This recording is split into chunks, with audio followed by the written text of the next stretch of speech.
What does a well-built free-to-play account actually look like? For a long time, when people asked me to rate their builds, I found myself a little uncertain. Half of the time, people just wanted to show off their absolutely cracked characters they had spent hundreds or thousands of hours perfecting, and maybe get some tips for minor improvements. But the other half, people actually wanted some help, since they didn't know what to do. What should your builds look like if you're just a casual free-to-play player? What can you do when you don't have any of the weapons or characters which guides tell you should use? What exactly is good enough? I still remember that feeling from when I had just started Genshin, when guides were overwhelming and the vast majority of what they said seemed useless to me since I didn't have any of the weapons they recommended, or the characters they claimed to make the best teams for the ones I had. But that was a long time ago, and while I'm only a low spender in Genshin, I've invested a ton of time into my builds. How could I figure out how far from normal even my own character builds were? The obvious solution? A free-to-play account.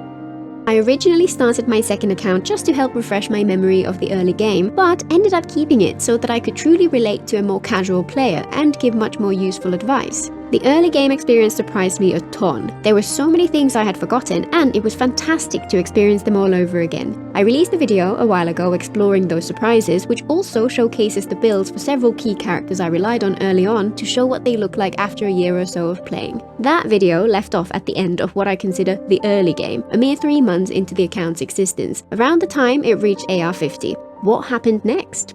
By that point, I knew I was going to keep going with this account in the long run, so I hatched a plan. Whenever people ask me which limited characters I recommend aiming for, I tend to steer them towards support characters like Nahida or Kazuha, since they lift up the strength of the rest of your account. Time to see how well that actually works in practice. The characters I had focused on during the early game were Jean, Yanfei, Zhangling, Keqing, Mona, Yaoya, and Xingqiu. Let's talk through the characters I pulled and built in the mid-game, and how being free to play can affect that experience. The next character I got was Yelan, but I just said I was aiming for support. Does she count?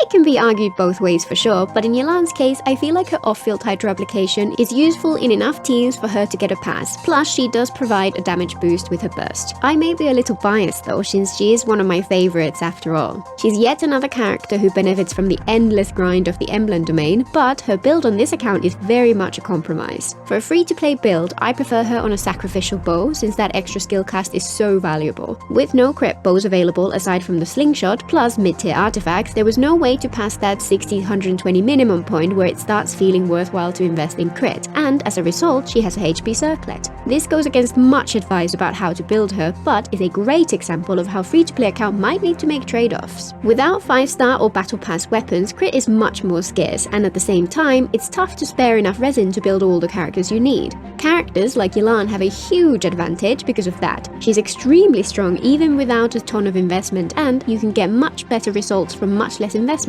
After Yelan came Bennett. Since he's one of those evergreen characters who is unlikely to ever become obsolete, it's a no-brainer to build him no matter what kind of account you have. I'm not a huge fan of the Noblesse domain, but while he could be fine with mixed artifacts, I did end up spending a few hundred resin in the hopes of getting him his ideal 4-piece set, and got pretty lucky. This is a balancing act which fades in importance over time. When you have limited resin, every choice is a trade-off. Do you keep grinding the most efficient domain and invest heavily into the characters who can make use of that, even if the act of grinding the same fight over and over and over makes you start feeling bored of the game? Or do you spread your resin across a bunch of different places to keep up the variety and have more fun, at the potential expense of having weaker characters in the end? In my experience, a mix of the two is better. It also helps that the 4-star RNG gods have blessed this account when it comes to Bennett. It's so often a struggle to get constellations for the characters where you'd actually want them, but I had some great luck here.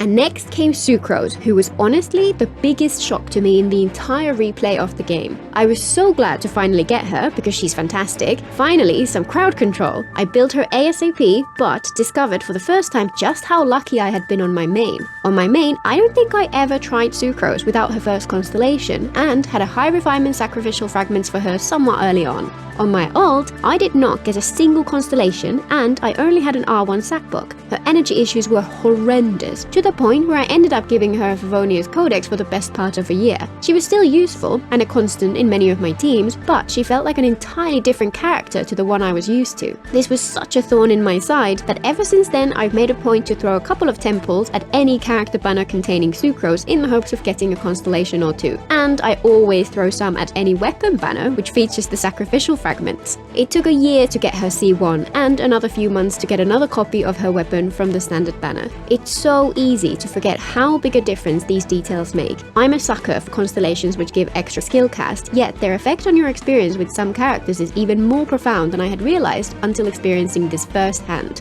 The next key character I got was Kuki, another who can be an absolute godsend to a free-to-play account in particular. She's a perfect example of the type who is well worth building an entire team around as a free-to-play player, if you get lucky enough to get them. She has great free-to-play weapon options, Hyper Bloom is fantastic at low investment, you can have multiple healers or shielders on the same team to make it super comfy without losing much damage potential, and there are tons of options for the team. While these teams do have a lower damage ceiling than many others, it's a lot easier to reach that ceiling, which lets you free up resources to focus on your other team's builds. Though that said, I did end up farming the Paradise Lost domain to get some even stronger Hyper Blooms and Burgeons, since this account relies on those team archetypes much more than my main.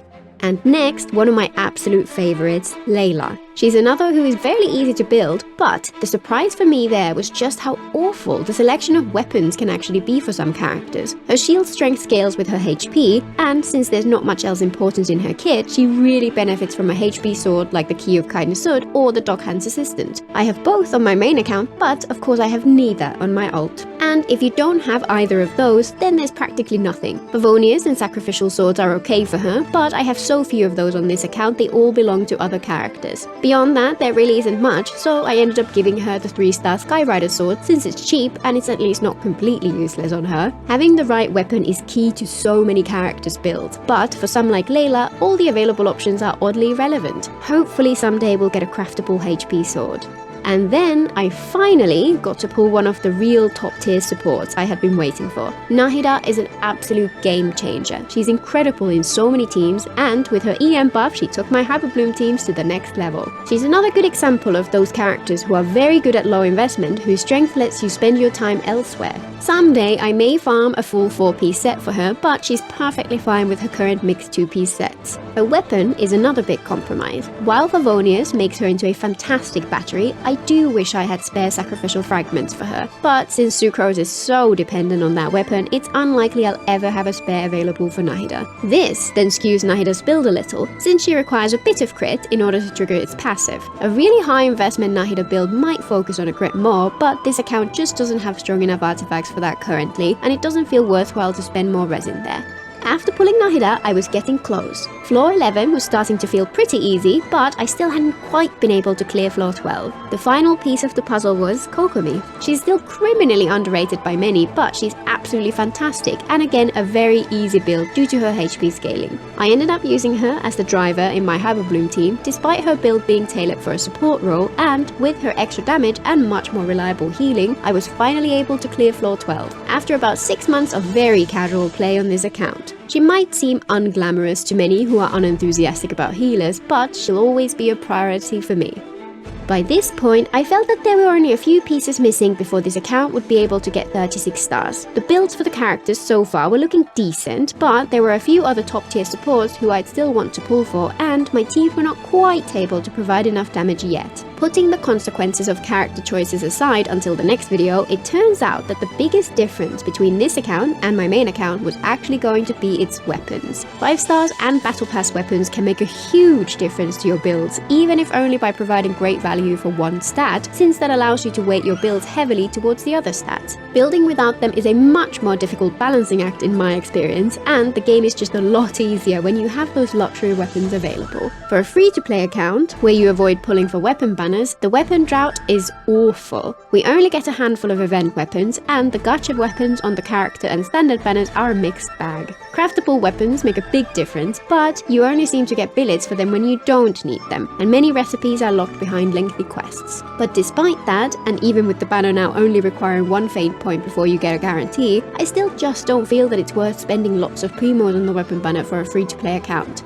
Aside from that, the biggest takeaway from the mid-game for me was that your level of understanding of the game makes a huge difference to the difficulty curve. When I first played the game, I really struggled around the mid-game. My biggest mistake was to ignore everyone's advice and spread my resin across loads of characters. Trying all the different teams was really fun for me, but it meant that I didn't have any one team which was appropriately leveled to take on the harder content which I was then trying to beat, and it took a lot of time and effort to fix that. On this old account, I played a lot less, and to this day have done practically none of the side quests and skipped most of the exploration, so I actually had much less wit, mora, and artifact fodder to spread around. But I focused my investment more wisely, and the game felt a lot easier as a result. And of course, with 4 years of experience, I also knew how to use each character much better as well.